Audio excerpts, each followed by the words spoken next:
Life is a winding road, no telling where it goes. Driving through days and nights, won't stop for traffic lights. And I really wanna know, if I will ever figure out where the road goes. Even if I'm falling down, I will keep on searching for my highs. You can say I lost my mind, I will keep on holding my head high.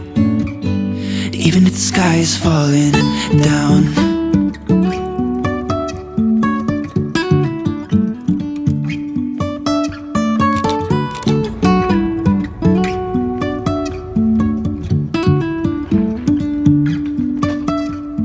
Jumping from cliffs so high, trusting our wings to fly.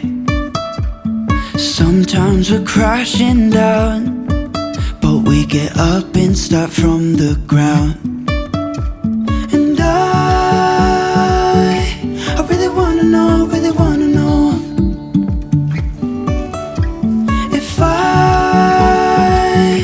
will ever figure out where the road goes. Even if I'm falling down, I will keep on searching for my highs. You can say I lost my mind, I will keep on holding my head high. Even if the sky is falling down, even if the sky is falling down, yeah. The sky is falling down.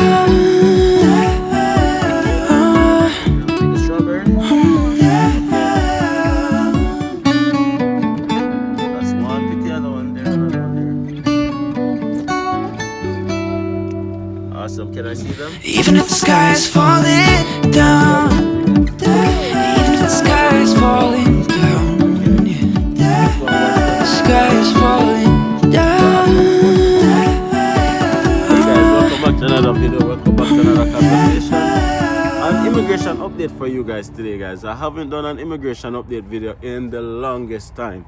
Now there's been an update that I want to talk to you guys about, and it is somewhat of a big update where immigration is concerned. But before I talk to you guys about what I want to talk to you guys about, is I'm going to ask you guys to do something very important for me. If you haven't already subscribed to the Anderson's Family YouTube channel, please hit that subscribe button. Take the time to hit that like button as well, and leave your comments down into the comment section.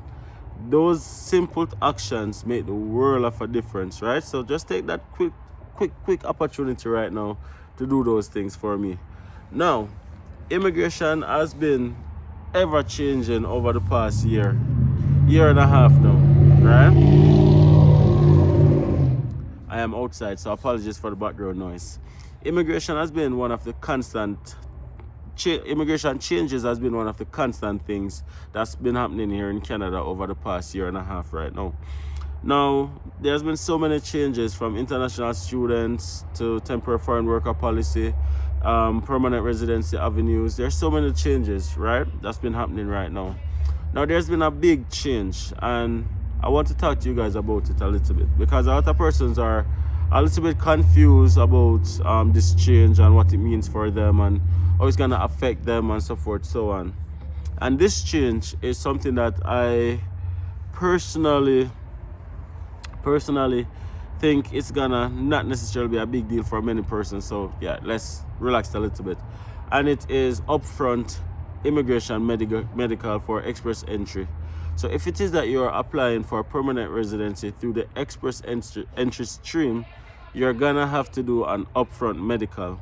Now this was something that has been, this is how it was in the past, because when I was applying for permanent residency, even though it wasn't necessarily through the express entry stream, it was through provincial nomination, we still had to do upfront medical.